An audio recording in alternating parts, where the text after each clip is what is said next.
हरे कृष्णा। ओम अज्ञानतिमिरान्धस्य ज्ञानाञ्जनशलाकया चक्षुरुन्मिलितं येन तस्मै श्री गुरुवे नमः। अध्याय 4 श्रीमद् भगवद गीता श्लोक नंबर 10। तो पहले 9 श्लोकों में हमने देखा भगवान किस प्रकार से अपने जन्म और कर्म के बारे में बता रहे हैं। अभी 10वां श्लोक है। 10वें श्लोक का उच्चारण इस प्रकार से है, वीत राग भय क्रोध। तो जब भगवान 9वें श्लोक में बोल दिए, जन्म कर्म च मे दिव्यम एवं यो वेति तत्वतः, जो मेरे जन्म और कर्म को समझ सकता है, जो मेरे जन्म और कर्म के गुह्य रहस्य को समझ सकता है। और उसमें हमने बहुत सारे उदाहरण पे चर्चा किया।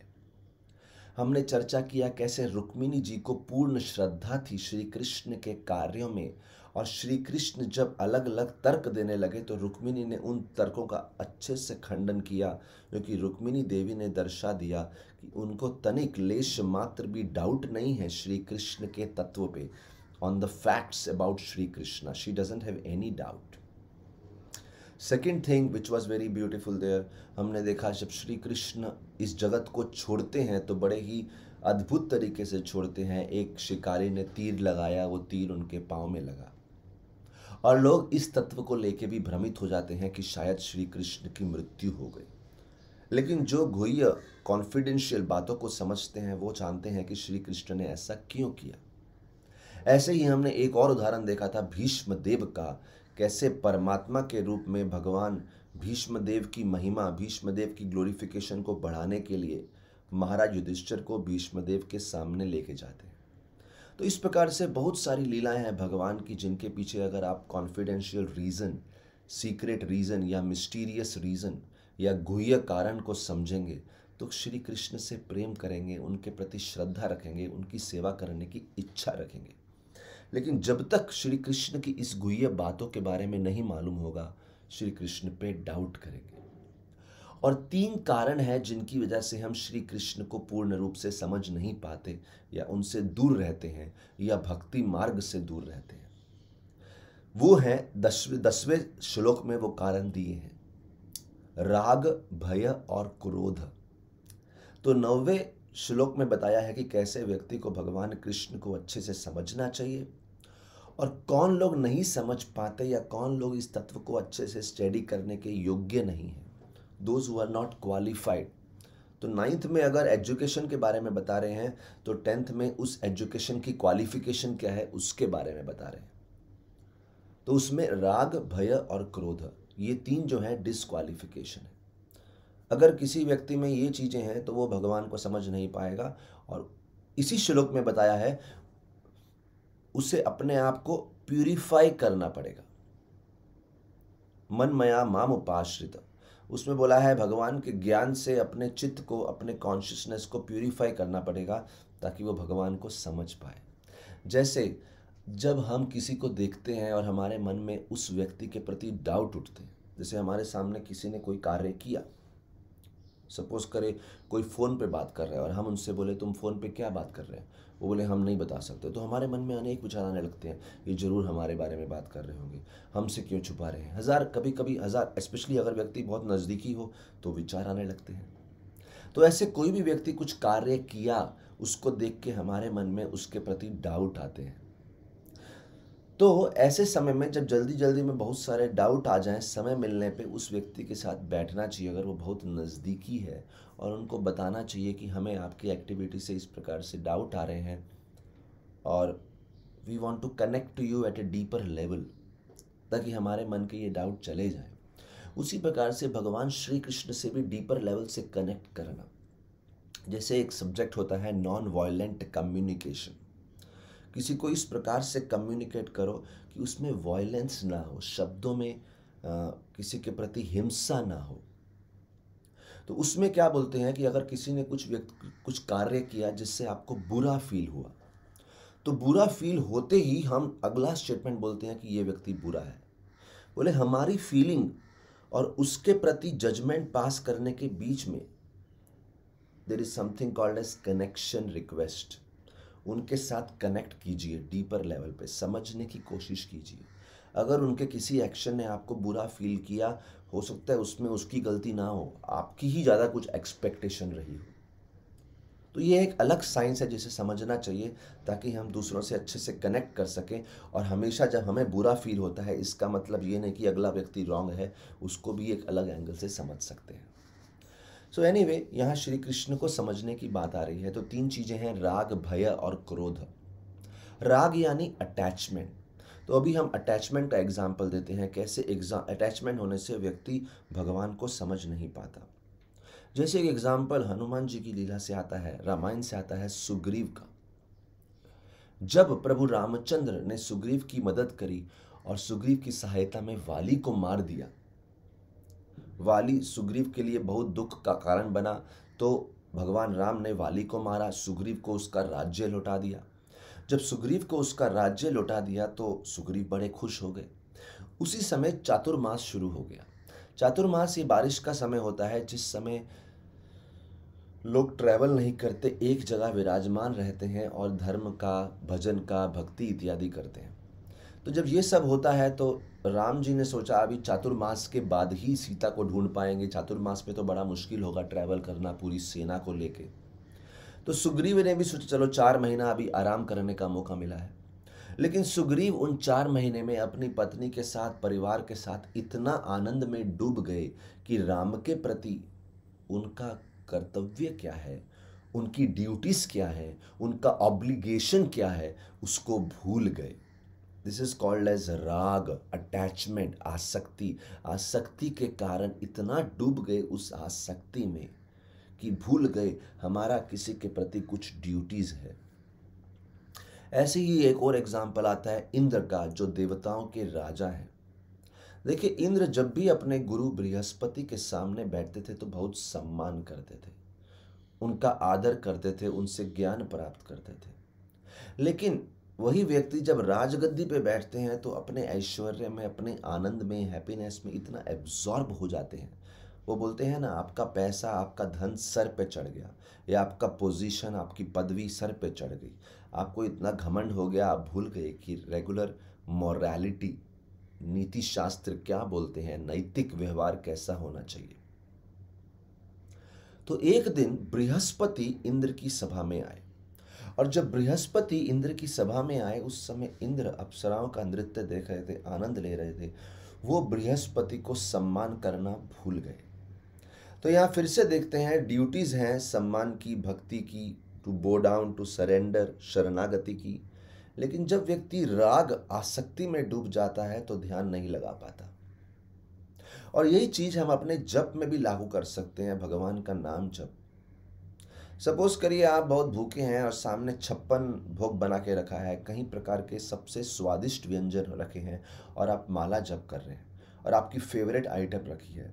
तो आपका पूरा ध्यान है कि कब ये आइटम मेरी जिह्वा पे जाए और जिह्वा को आनंद दे, तो हम जप नहीं कर सकते। तो या तो उस आइटम से दूर हो जाओ, या थोड़ा भोजन करने के बाद मन को शांत करो, फिर जप करो। जब तक मन में राग रहेगा, या आप किसी ऐसी स्थिति में हैं जो आपके राग को प्रोत्साहित कर रही है, which is increasing your attachment, वो वातावरण जप के लिए अनुकूल नहीं है। जैसे कोई व्यक्ति हाथ में फ़ोन रख के रखा है और हर समय कुछ ना कुछ बिजनेस के ऑफर्स आ रहे हैं, या कुछ ना कुछ बिजनेस चल रहा है, या किसी फेवरेट व्यक्ति से चैट चल रहा है, वो चैट करते करते जप कैसे होगा? आपका अटैचमेंट, आपका दिल तो कहीं और लगा पड़ा है। सो राग इज एन इम्पेडिमेंट। राग जो है एक बाधा है भगवान के साथ कनेक्शन जोड़ने में। उसी प्रकार से अगला आता है भय। भय कैसे भगवान के साथ जुड़ने के लिए बाधा है? भय का मतलब है डर। जैसे किसी के पास जाने के लिए कुछ डर हो, किसी कारण का डर हो सकता है। जैसे अगर हमें कहीं पे इनविटेशन दिया है और हमें उस ग्रुप में जाना है, लेकिन हमें मालूम है कि उस ग्रुप में जाएंगे तो हमें कुछ विशेष सम्मान नहीं मिलने वाला, our position will not be highlighted. बहुत बड़े बड़े लोग हैं, हम एक तुच्छ लोग, हमें कुछ फ़ायदा नहीं होने वाला। तो इस डर के मारे कि हमें वहाँ पे बहुत ही नम्र बन के रहना पड़ेगा, एक सेवक बन के रहना पड़ेगा, हम नहीं जाते, बोले जाने का मन ही नहीं कर रहा। लेकिन जहाँ पे बहुत सम्मान मिलता है, पोजीशन मिलता है, लोग गद्दी देते हैं, लोग आपको उठाते हैं, लगता है हाँ यहाँ पे तो जरूर जाएंगे, दिस इज द प्लेस, ये जगह है जाने लायक। तो इस प्रकार से जब भी ऐसे विचार आने लगते हैं, लेकिन जहां पे आपको मालूम है आपको नम्र बनना पड़ेगा, सेवक भाव दर्शाना पड़ेगा, दास बनना पड़ेगा, डर लगता है, फियर लगता है। उसी प्रकार से हजर हमको बोलते हैं कि आपको आध्यात्मिक जगत में भगवान का सेवक बनना है, क्योंकि इस जगत में हमें सेवक शब्द के बुरे एक्सपीरियंस हैं। जब किसी का दास बनते हैं तो बहुत गधा मजदूरी करनी पड़ती है, गुलामी करनी पड़ती है, तो हम डरते हैं कि भगवान का दास बनना, अरे बाबा रे बाबा, नहीं नहीं नहीं नहीं नहीं। तो हमारे अंदर की जो इंजॉयर मेंटालिटी है, भोक्ता मेंटालिटी है, वो हमें दास बनने नहीं देती। लेकिन हमें मालूम नहीं कि भगवान का दास बनना और इस जगत में दास बनना, दोनों में बहुत डिफरेंस है। There is a difference. भगवान के दास बनने में जो आनंद है वो इस जगत की गुलामी से बहुत अलग है। और हमें लगता है जब भक्ति में आएंगे, अध्यात्म में आएंगे, तो हम भगवान में लीन हो जाएंगे, हमारा व्यक्तित्व खो बैठेंगे, our individuality is lost. Therefore some people are very afraid of big groups. कुछ लोग को बड़े ग्रुप्स में जाने से डर लगता है, बड़े ग्रुप में जहाँ और दूसरे बहुत सारे बहुत स्पेशल लोग हैं, बहुत स्किल्ड लोग हैं। तो इसीलिए जब बहुत सारे स्किल्ड लोग हैं तो लगता है कि हम वहाँ पे जाएंगे तो हमारा मान्यता, इतना प्रोमिनेंस, हमारा प्रोमिनेंस चले जाएगा। इसलिए अक्सर हम लोग उस ग्रुप को ज्वाइन करने की इच्छा रखते हैं जहाँ हमारा प्रोमिनेंस बना रहे। तो ये भय रहता है प्रोमिनेंस चले जाने का। जब देखिए चैतन्य महाप्रभु के 6 बहुत ही प्रमुख भक्त हुए, षड गोस्वामी। उनमें से एक भक्त थे गोपाल भट्ट गोस्वामी, जो दक्षिण भारत में रहते थे। और वो गोपाल भट्ट गोस्वामी को चैतन्य महाप्रभु ने बोला, आपके माता पिता की खूब सेवा करो, जब आपके माता पिता का देहांत हो जाएगा उसके बाद आप वृंदावन जाना और रूप और सनातन गोस्वामी के साथ मिल के सेवा करना। अब यहाँ पे एक बहुत बढ़िया बात आती है, जब गोपाल भट्ट गोस्वामी वृंदावन गए तो वो सोच सकते थे कि मैं ऐसे लोगों की सेवा करने जा रहा हूँ जो बहुत ही वरिष्ठ हैं, फेमस हैं, मुझसे बड़े हैं, वृंदावन में दे आर नोन पीपल। लेकिन दक्षिण भारत में गोपाल भट्ट का ही बड़ा नाम था, तो सडनली वहाँ चले जाएंगे तो उनका नाम कम हो जाएगा। लेकिन चैतन्य महाप्रभु बोल रहे हैं बात नाम की नहीं है, बात टीम एफर्ट की है। टीम में अगर आप सेवा करेंगे और महाप्रभु को प्रसन्नता देंगे तो उसका जो आनंद है वो ईगोइस्टिक आनंद से कहीं ज़्यादा है। और ईगोइस्टिक आनंद क्या है? मेरा प्रोमिनेंस रहना चाहिए। सो ये भय को त्याग देना चाहिए कि मेरा प्रोमिनेंस चले जाएगा। जो सेवा का आनंद है उसको समझिए, बहुत ही स्पेशल आनंद है। दूसरों के साथ रह के, टीम में, जैसे आसमान बहुत सुंदर लगता है कि बहुत सारे तारे हैं, हर तारे का एक योगदान है आसमान को सुंदर बनाने का। लेकिन बहुत सारे तारे होने से हर तारे की प्रोमिनेंस नहीं रहती, लेकिन मिलके जब बहुत सारे तारे होते हैं तो एक अलग सुंदरता दिखती है, जिसमें हर एक की उपस्थिति का एक आनंद है। So this is how you refute the भय पार्ट। तीसरा आता है क्रोध। क्रोध भी एक बाधा है भगवान को समझने के लिए। इसलिए जब व्यक्ति क्रोध में रहता है, फ्रस्ट्रेशन में रहता है, तो उसको आप फिलॉसफी नहीं समझा सकते। इसका एक उदाहरण आता है कश्यप की पत्नी दीति। कश्यप की पत्नी जो दीति थी, उनके 2 पुत्र हिरण्यकशिपु, हिरण्याक्ष भगवान विष्णु के द्वारा मारे गए। दीति को बहुत क्रोध था कि अरे मेरे पुत्रों को देवताओं ने मरवाया है भगवान विष्णु के हाथ। तो दीति के अंदर इतना क्रोध था, लेकिन दीति समझ नहीं पा रही थी, अरे उनके पुत्र बहुत बड़े राक्षस थे, वो समाज के लिए हानिकारक थे। तो देखिए जब व्यक्ति क्रोध में होता है, यहाँ अटैचमेंट भी है, क्रोध भी है, फ्रस्ट्रेशन है, वो समझ नहीं पा रहा कि उसकी भी गलती है। दीति की गलती से उसके पुत्र हानिकारक थे, और पुत्र हानिकारक होने की वजह से समाज के लिए अच्छे नहीं है, लेकिन दीति को वो दोष समझ में नहीं आ रहा। दीति को बस यही समझ आ रहा है कि मेरे पुत्रों को मरवाया गया है, और इसलिए दीति फ्रस्ट्रेशन में है। इसलिए बोलते हैं when you are at mistake admit it. जब आपकी गलती है स्वीकार करो। And when you are right be silent. जब आप सही हैं कभी कभी साइलेंस से काम चलता है। भगवान सब सही साबित करेंगे। हर समय बोल के आर्ग्यूमेंट करके अपने आप को सही साबित करने की जरूरत नहीं है। समय दर्शाएगा कि आप सही हैं। Very very important point. समय दर्शाएगा आप सही हैं। हर समय आर्ग्यूमेंट, बहस से बात नहीं चलती। तो हम बात कर रहे थे क्रोध की। दीति बोल रही है नहीं, तो उस समय उनके पति कश्यप मुनि दीति से बहस नहीं कर रहे। वो दीति को ये नहीं बोल रहे, अरे तुम इतनी भावनात्मक, इतनी इमोशनल हो गई है, तुम्हें अक्ल है कि नहीं, तुम्हारी बेवकूफ़ी है, यू डू नॉट अंडरस्टैंड, तुम्हारे बच्चे कितने बड़े राक्षस थे, तुमको समझता नहीं है ये वाली बात। कश्यप ने दीति को बोला क्या चाहिए तुमको। दीति ने बोला मुझे ऐसी संतान चाहिए जो इंद्र को, देवताओं के राजा का नाश करे। तो देखिए, दीति को ऐसे राक्षस, ऐसे बच्चे पैदा करने चाहिए तो इंद्र को मारे। कश्यप ने सोचा ये दीति जो है मेरी पत्नी, वो ऐसी भावनात्मक, इमोशनल हो जाती है और उसके अंदर जो इच्छाएं हैं वो समाज के लिए कितनी हानिकारक है। लेकिन बहस नहीं किया, क्योंकि उसकी इमोशनल स्टेट में फिलॉसफी नहीं घुसने वाली। तो कश्यप मुनि ने कुछ ऐसा तरकीब लगाया कि कैसे दीति के लिए एक ऐसा यज्ञ का आयोजन किया जाए, एक ऐसे सैक्रिफाइस का आयोजन किया जाए, उसे ऐसे व्रत में लगाया जाए जिससे उसका हृदय शुद्ध हो जाए। तो उसने बोला दीति को, तुम्हें ऐसे पुत्र चाहिए ना, चल ये वाला यज्ञ कर।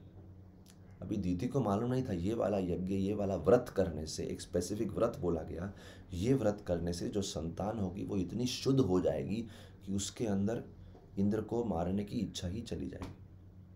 तो इस प्रकार से कश्यप ऋषि ने दीति को एक यज्ञ में संलग्न किया, जिससे दीति के हृदय में, दीति के गर्भ में जो संतान थी वो शुद्ध हो गई। लंबी कथा है, उसके डिटेल में नहीं जाऊंगा, लेकिन यहाँ मैं एक पॉइंट बोल रहा हूँ। जब व्यक्ति जीवन में क्रोध में रहता है, इमोशनल स्टेट में रहता है, फ्रस्ट्रेशन में रहता है, तो उस समय भी भगवान में ध्यान नहीं लगा सकता। अभी ये भय और क्रोध को हमारे जपा की स्थिति में समझते हुए, अगर आप किसी ऐसी स्थिति में बैठे हैं जब आपको भय है, जैसे आप जंगल में बैठे हैं अकेले सपोज, और आपको हर समय डर लग रहा है, अरे यहाँ कीड़ा आएगा, मैं बैठा हूँ, कोई सांप आ जाएगा, तो आप जप नहीं कर सकते, क्योंकि हम लोग इतने एडवांस नहीं है कि हमें किसी भी जंतु का डर नहीं है। तो चेंज योर सिटिंग प्लेस, ऐसी जगह जाके जप करो जहाँ किसी चीज का भय नहीं है। उस भय से मुक्त हो जाओ। तो मन में स्टडी करो, अगर कोई भय आपको खाए जा रहा है तो उस स्थिति से दूर हो जाओ जो आपको भय क्रिएट कर रही है। उसी प्रकार कोई भी भय हो सकता है, किसी भी चीज का। जब भय वर्ड आ रहा है, मुझे डर है कि ऐसा हो जाएगा, तो उस स्थिति से दूर हो जाओ। इसी प्रकार से क्रोध, आपके सामने कुछ ऐसे लोग बैठे हैं जिनको देख के आपको क्रोध आ रहा है, take yourself away from that situation, अपने आप को उस स्थिति से दूर ले जाओ, क्योंकि आप जप नहीं कर पाएंगे। तो एक तो है राग, भय और क्रोध, जो मन के शुद्धिकरण होने से ही हमारे मन से जाएगा। लेकिन एक और दृष्टिकोण है, अगर टेम्परेरी सिचुएशन में कोई चीज हमारे हृदय में राग, भय और क्रोध उत्पन्न कर रही है, तो उस सिचुएशन से थोड़ी देर के लिए दूर हो जाओ, ताकि भगवान का नाम जब ध्यान से कर पाओ। तो ये कुछ उदाहरण है कि राग, भय और क्रोध की वजह से हम गीता और भागवत के ज्ञान को नहीं समझ सकते और हरि नाम में ध्यान नहीं लगा सकते। तो इस प्रकार से चौथे अध्याय के जो पहले 10 श्लोक हैं, उनमें चर्चा की है भगवान के जन्म और कर्मों की, कैसे वो बहुत दिव्य हैं, लेकिन उनको समझने के लिए अगर हृदय में राग, भय और क्रोध है तो हम पूर्ण रूप से समझ नहीं पाएंगे। Very very important. अभी इसके बाद 11वां श्लोक आता है। भगवान बोलते हैं, जो जितना शरणागत करेगा, जिस कॉन्शियसनेस से मुझे अप्रोच करेगा, उतना ही डिग्री तक समझ पाएगा। जैसे हम स्कूल में जाते हैं, कॉलेज में जाते हैं, जितना मन लगा के पढ़ेंगे उतना सफलता को प्राप्त कर पाएंगे। लेकिन यहाँ पे एक बड़ा अच्छा पॉइंट आ रहा है 11वें श्लोक में, ये यथा माम प्रपद्यन्ते तांस तथैव भजाम्यहम्। ये यथा माम प्रपद्यन्ते, जो जैसा मुझे अप्रोच करेगा वैसा ही मुझे एक्सपीरियंस करेगा। His experience of me based on how he approached मी। अभी कुछ लोग बोलते हैं हम तो मंदिर गए, कुछ आनंद ही नहीं आया, क्योंकि आपकी अप्रोच ही गलत थी। हमने भक्ति किया, कुछ आनंद ही नहीं आया, आपकी अप्रोच में गलत था। Is it not? जैसे एक पॉइंट है पॉजिटिव थिंकिंग, कुछ लोग पॉजिटिव थिंकिंग के बारे में सिखाते हैं, लेकिन पॉजिटिव थिंकिंग तभी काम करेगी अगर पॉजिटिव लाइफस्टाइल है। पॉजिटिव थिंकिंग हमें ट्रेन करती है ये सोचने के लिए कि जो भी होगा अच्छा ही होगा, right? So positive thinking trains us like this, जो भी होगा अच्छा होगा। लेकिन अभी इसमें एक इंटरेस्टिंग पॉइंट आता है कि अगर कोई किसी बिल्डिंग के 100th फ्लोर पे खड़ा है और वहाँ से छलांग मारता है और छलांग मारते हुए सोचता है आई एम पॉजिटिवली थिंकिंग मुझे चोट नहीं लगेगी। अरे ऐसे थोड़ी ना पॉजिटिव थिंकिंग होती है, तुम्हारा लाइफस्टाइल भी तो पॉजिटिव होना चाहिए। तुम्हारा लाइफस्टाइल गलत है, तुम ऊपर से छलांग मार रहा है और थिंकिंग कर रहा है कि मुझे चोट नहीं लगेगी, ये पॉजिटिव थिंकिंग नहीं है। तो पॉजिटिव थिंकिंग के साथ पॉजिटिव लाइफस्टाइल भी होना चाहिए, अप्रोच भी तो सही होनी चाहिए, तभी तो एक्सपीरियंस अच्छा होगा। अगर कोई दिन में 10 बार 15 बार सिगरेट फूंक रहा है, सिगरेट स्मोक कर रहा है, शराब पी रहा है, व्यभिचार कर रहा है, पर स्त्री संग पर पुरुष संग कर रहा है, राइट, गलत प्रकार के वीडियोस देख रहा है, सो ऐसे में क्या होगा, हृदय में वासनात्मक इच्छा ही उत्पन्न होगी ना, लस्ट बढ़ेगा। सो द पॉइंट इज, अगर आपका लाइफस्टाइल ही गलत है तो पॉजिटिव थिंकिंग क्या करेगा? इसी प्रकार से अगर आप गीता के लेक्चर सुन रहे हैं लेकिन लाइफस्टाइल गलत जी रहे हैं तो गीता का लेक्चर क्या प्रभाव करेगा? प्रभावी नहीं करेगा। ये यथा माम प्रपन्नते, जैसा अप्रोच होगा वैसा एक्सपीरियंस होगा। If your approach is sincere, experience भी फुल होगा, फुल एक्सपीरियंस होगा। एग्जाम्पल्स, एक राक्षस थे बकासुर। वो बकासुर जब ही आए, वो एक पक्षी के, एक डक के रूप में आए और वो ऐसा अपना मुंह खोल लिया और मुंह खोल के उनकी जो लंबी चोंच थी उसके अंदर भगवान श्री कृष्ण को उगलना चाहा। जब भगवान श्री कृष्ण को उगलना चाहा बकासुर नामक राक्षस ने, तो उस समय आप देखिए क्या हुआ। कृष्ण, जिनका स्पर्श, the touch of Krishna is so cooling, बोलते हैं चेतो दर्पण मार्जनम भव महादावाग्नि निर्वापणम, दुनिया के अनेक दुखों की गर्मी को शांत करता है भगवान श्री कृष्ण का स्पर्श, जो कोमल ठंडे मक्खन के समान है। जब वो श्री कृष्ण बकासुर के गले में प्रवेश किए तो बकासुर का गला इतना जल गया मानो एक अग्नि का गोला हो। तो एक्सप्लेन किया है, जो कृष्ण इतने ठंडक प्रदान करने वाले हैं, अरे श्री कृष्ण तो छोड़ो, केवल उनका नाम जप करके हृदय ठंडा हो जाता है। अंदर जितनी आग जल रही है, गुस्से की, वासना की, लोभ की, लालच की, सब ठंडी हो जाती है। जो पागलपन का भूत सवार हो रहा है ठंडा हो जाता है। लेकिन वही श्री कृष्ण बहुत कड़वे लगते हैं जिस व्यक्ति के हृदय में कड़वाहट भरी है। क्यों करूं मैं ये जप? जिसे उदाहरण देते हैं रूप गोस्वामी, जिसको जॉन्डिस हुआ है, वो जॉन्डिस के व्यक्ति को गन्ने का जूस बहुत ही कड़वा लगता है, जबकि गन्ने का जूस ही ट्रीटमेंट है जॉन्डिस के पेशेंट के लिए। क्योंकि हमारे जीभ पे बीमारी हो गई है, इसलिए वो पीते ही कड़वा लगता है। लेकिन पीते जाओ कड़वाहट निकल जाएगी। ऐसे ही भगवान कृष्ण हमें बहुत कड़वे लगते हैं, भक्ति इत्यादि बहुत कड़वी लगती है, लेकिन करते जाओ, उसमें जो आनंद आएगा उससे आप कृष्ण की मिठास को धीरे धीरे अनुभव कर पाएंगे। तो बकासुर को कृष्ण बहुत ही आग के गोले के समान लग रहे थे। भगवान ने उसकी चोंच को फाड़ दिया, उस पक्षी को फाड़ दिया, उसको मोक्ष प्रदान कर दिया बकासुर को। लेकिन यहाँ बात होती है कि श्री कृष्ण जो कि ठंडक प्रदान करने वाले आग के गोले के समान लग रहे हैं, depending on it what consciousness, किस चेतना से आप उनका शरण ले रहे हैं। देखिए, एक प्रकार के लोग होते हैं कर्मकांडी या कर्मी, जिनकी भौतिक इच्छा होती है। वो श्री कृष्ण का आश्रय लेते हैं, हमारी इच्छा पूर्ण करो, श्री कृष्ण कर देते हैं। अगर आपके कर्मों में लिखा है तो हेल्प करते हैं, प्रार्थना करेंगे तो पूरी भी करते हैं, थोड़े आपके कर्मों को डिसॉल्व भी करते हैं। लेकिन वो सिर्फ भौतिक इच्छा, एक बिजनेसमैन की तरह डील करते हैं। आप एक कस्टमर आए, आपने मांगा, उन्होंने दे दिया, सिंपल। जो ज्ञानी लोग हैं, एक कर्मी हो गए, एक ज्ञानी हो गए। ज्ञानी लोग बोलते हैं भगवान निराकार है, तो भगवान भी उनके लिए निराकार बन के रखते हैं। Krishna is like a light, एक बड़ी लाइट है बस, कोई रूप नहीं है, कोई बांसुरी नहीं है, कोई व्यक्ति नहीं है। तो आप जिस चेतना से भगवान को समझना चाहते हैं, भगवान उतना ही रिवील करते हैं। लेकिन भक्त जो हैं वो डायरेक्ट भगवान के साथ डायरेक्ट रिश्ता बनाना चाहते हैं, शरणागत करके भगवान की पूर्ण जिम्मेदारी लेना चाहते हैं। देखिए बड़ा उल्टा है, वो बोलते हैं हम भगवान की जिम्मेदारी लेंगे, भगवान के मिशन को स्प्रेड करेंगे, प्रचार करेंगे, लोगों को बताएंगे गीता के बारे में। तो ऐसे लग रहा है जैसे भगवान को उन्होंने अडॉप्ट कर लिया, भगवान के मिशन को अडॉप्ट कर लिया।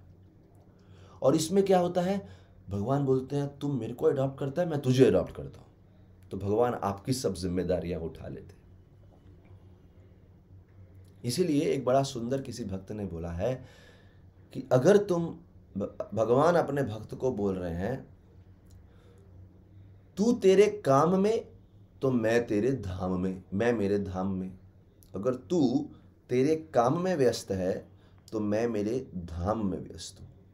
आई have nothing to do, you are too selfish, I am also selfish. लेकिन तू मेरे नाम में, मैं तेरे काम में। तू मेरे नाम में, यू टेक इंटरेस्ट इन मी, तू मुझ में इंटरेस्ट ले, मैं तेरे काम में, मैं तेरे इंटरेस्ट लेता हूं। तो तू तेरे काम में, मैं मेरे धाम में, तू मेरे नाम में, मैं तेरे काम में। Like this beautiful statement, this is somebody has written, किसी ने लिखा है, बहुत अच्छा वाक्य है। तो कैसा आप शरणागत लेते हैं उस पर डिपेंड करता है। अभी गोपाल भट्ट गोस्वामी जो महाप्रभु के एक बड़े भक्त हुए, उनका ही उदाहरण देख लीजिए। उन्होंने एक राधा रमन भगवान के विग्रह का मंदिर बनाया, सेवा बनाई, किधर, वृंदावन में। जब वो सेवा स्थापना की, वो मंदिर बनाया, तो उस मंदिर की पूजा के लिए बहुत व्यवस्था करनी थी और बड़ा फेस्टिवल करना था, क्योंकि उसी दिन राधा रमन भगवान श्री कृष्ण की स्थापना की है और पैसा था नहीं उनके पास। तो वो हर एक शॉप में गए और बोले मुझे थोड़ा अनाज दे दो, मुझे थोड़ा दाल दे दो, सब्जी दे दो, थोड़ा ये धन चाहिए, थोड़ा ये चाहिए, ताकि मैं उत्सव कर सकूं। और उनको बोला 15 दिन के बाद मैं ये सब आपको लौटा दूंगा, केवल 15 दिन रुकिए, क्योंकि कल उत्सव हो जाएगा, काफ़ी लोग आएंगे, कुछ लोग गिफ्ट भी देंगे, डोनेशन देंगे, उस डोनेशन से मैं आपका सब लौटा दूंगा, लेकिन ये उत्सव होना चाहिए। इस उत्सव में भगवान की महिमा, भगवान की ग्लोरीज बढ़ जाएंगी, लोग आएंगे, भगवान के बारे में सुनेंगे, कीर्तन होगा, उसमें लाभ लेंगे। तो जस्ट टू इंक्रीज दैट, उसको बढ़ाने के लिए कृपया आप दान दीजिए, 15 दिन बाद मैं आपको दे दूंगा जब सब डोनेशन आ जाएगा। तो अभी हुआ क्या, इन्होंने इतना कुछ ले लिया और 15 दिन के बाद, 15 दिन में कुछ विशेष डोनेशन आया ही नहीं। तो ये चिंता में हो गया, अभी मैं क्या करूं, डोनेशन तो आया नहीं, और इतना बड़ा उत्सव किया, इतने सारे लोगों को खाना खिलाया, प्रसाद बांटा, उत्सव किया, अभी क्या करें। तो वो हर एक शॉपकीपर के पास जाके भी माफ़ी मांगने की सोचे। तो 16वें दिन वो एक शॉपकीपर, फर्स्ट शॉपकीपर के पास गए, माफ़ करना मैं आपके पास आया नहीं, कल आना चाहिए था, लेकिन आपका जो उधार है लौटाया नहीं। वो शॉपकीपर बोले आप क्यों शर्मिंदा कर रहे हैं, आप मजाक उड़ा रहे हैं मेरा, कल तो आप आए थे, सब देखे गए। गोपाल भट्ट स्पीचलेस हो गए, उनको मालूम ही नहीं मैं क्या उत्तर दूं। दूसरी शॉप के पास गए, वहां भी यही बोला, कल तो आप ही आए थे, देखे गए। तीसरी शॉप के पास बोले, वो बोले आप ही आए थे, देखे गए। अभी देखिए गोपाल भट्ट सोच रहे हैं मेरे ही रूप वाला कौन आएगा जो सब दुकानों को दे के जाए। नेचुरली कौन कर सकते हैं, ये शक्ति तो केवल भगवान में हो सकती है। तो भगवान स्वयं राधा रमन, गोपाल भट्ट ने राधा रमन की सेवा की जिम्मेदारी ली, राधा रमन ने गोपाल भट्ट के जीवन की जिम्मेदारी ले ली। ये यथा माम प्रपद्यन्ते, जैसा शरणागत दिखाएंगे भगवान उतना से आपका जिम्मेदारी लेंगे। इसीलिए हमारे लिए शरणागति शुरू होती है भगवान के नाम जब से, उसमें हमें डूब जाना है बड़े ही ध्यानपूर्वक। ये है 11वां श्लोक। अच्छा, अभी 12वां श्लोक देखिए। 12वां श्लोक क्या है, 12वें श्लोक में दिया है, क्योंकि लोग अपने जीवन में एक उच्च लक्ष्य प्राप्त करने की इच्छा नहीं रखते, they don't have a higher goal in life, कि भगवान को समझना है, श्री कृष्ण से रिश्ता जोड़ना है, ये सबसे कनेक्ट ही नहीं होते। दे डोंट हैव कनेक्टिविटी कि भगवान को समझना है। Most people are in business mentality. मंदिर क्यों जाते हैं? अपनी इच्छा पूरी करने के लिए। हाथ जोड़ते हैं, भगवान सब कुशल रखना, अच्छा रखना, हमको, हमारे परिवार को अच्छा रखना, हमारे को बीमारी नहीं हो जाए, हमारे को कोई धन में लॉस ना हो जाए, हमारा बिजनेस अच्छा चलता रहे। और क्योंकि ऐसे लोग जानते हैं कि श्री कृष्ण के पास गए तो वो भक्ति की बातें करेंगे, हमें शुद्ध करने की बातें करेंगे, इसलिए ऐसे व्यक्ति के पास जाओ जो चुपचाप हमारी इच्छाएं पूर्ण करें और बस, उससे ज़्यादा प्रश्न ना पूछें। और ऐसे कौन हैं? देवता लोग। श्री कृष्ण आदि भगवान है, लेकिन उनके अंडर जितने देवता हैं वो हैं जो आपसे बिजनेस मैन की तरह डील करते हैं। आप उनसे इच्छा मांगो, वो इच्छा पूर्ण करेंगे और उसके बाद कुछ नहीं बोलेंगे, बस डन, क्योंकि उनको उतना रिस्पॉन्सिबिलिटी दी है। तो 12वां श्लोक बोलता है, भगवान बोल रहे हैं अर्जुन को, लोग मेरे पास आते ही नहीं, मेरी सेवा करते ही नहीं। क्यों? वो सीधा बिजनेसमैन के पास जाते हैं, सिर्फ लेन देन की बात करते हैं, और डेमीगॉड्स, देवता के पास जाते हैं। तो उसमें 12वें श्लोक में लिखा है, कांक्षतः कर्मणाम सिद्धिम यजंत इह देवता। शब्द का प्रयोग किया है, इह देवता। इह देवता मतलब इस भौतिक जगत, मटेरियल वर्ल्ड में जो बड़ी बड़ी शक्तियां हैं उनके पास जाते हैं। क्यों? क्षिप्रम भवत। क्षिप्रम शब्द का, क्षिप्रम ही मानुषे लोके, क्षिप्रम यानी बहुत जल्दी उनकी इच्छाएं पूर्ण हो जाती, वेरी क्विकली। देखिए, अगर एक बच्चा बीमार है, माता पिता के पास जाएगा, मुझे, बच्चे को टाइफाइड है, माता पिता को बोलेगा मुझे ये पराठा खिलाओ, समोसा खिलाओ, कचौड़ी खिलाओ, माता पिता नहीं कहेंगे, एक थप्पड़ देंगे, चुपचाप बैठ जाए यहाँ पे, उससे तुम्हारी बीमारी बढ़ जाएगी। लेकिन किसी दुकानदार के पास जाएंगे, बोले मुझे बताएंगे नहीं टाइफाइड हो गया है, बस बोलेंगे मुझे कचौड़ी चाहिए, दुकानदार दे देगा। वो थोड़ी ना सोचने वाला है कि अरे ये बीमार हो जाएगा, ये है, फलाना है। उसने पैसा दिया, उसने कचौड़ी दी। तो भी हमें डिसाइड करना है कि माता पिता का आश्रय लेना है या ऐसे दुकानदार का आश्रय लेना है जिसको हमसे कोई प्रेम ही नहीं है, वो तो बिजनेस कर रहे हैं। लेकिन इमीडिएट तो मिल गया ना। माता पिता बोलेंगे पहले तुम्हारा टाइफाइड ठीक कर, फिर देंगे, टाइम लगा। लेकिन देवता जो है वो इमीडिएटली दे देंगे, ये ले। दुकानदार बोलेंगे आज ही ले जा, मेरे को तो पैसे से मतलब है।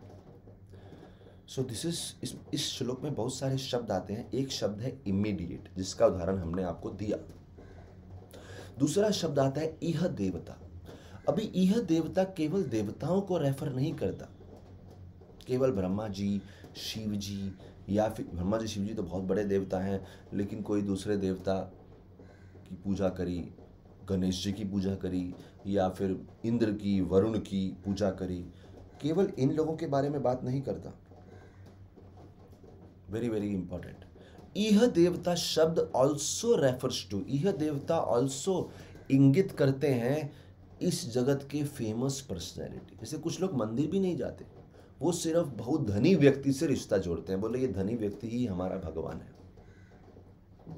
या फिर कुछ लोग बड़े सेलिब्रिटी की पूजा करते हैं, ये बॉलीवुड के हीरो या हॉलीवुड के हीरो ही हमारे भगवान हैं। तो भगवान बोल रहे हैं वो भी इह देवता। हाँ, किसी के पीछे भागो, उसकी चापलूसी करो, उसके पीछे पीछे भागते रहो ताकि ये इसको खुश कर देंगे तो ये हमारी इच्छा पूर्ण कर देगा, भगवान के पास जाने की जरूरत क्या है।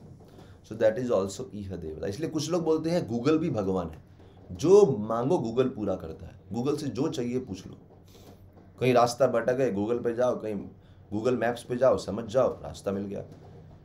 सो हमारा इंटरनेट ही हमारा भगवान है, इमीडिएट आंसर। भगवान से प्रार्थना करेंगे तो भगवान तो नहीं बोलने वाले ना इमीडिएटली, लेकिन इंटरनेट पे जाएंगे, फटाफट टाइप करेंगे, आंसर आएगा, तो लगता है यही भगवान है।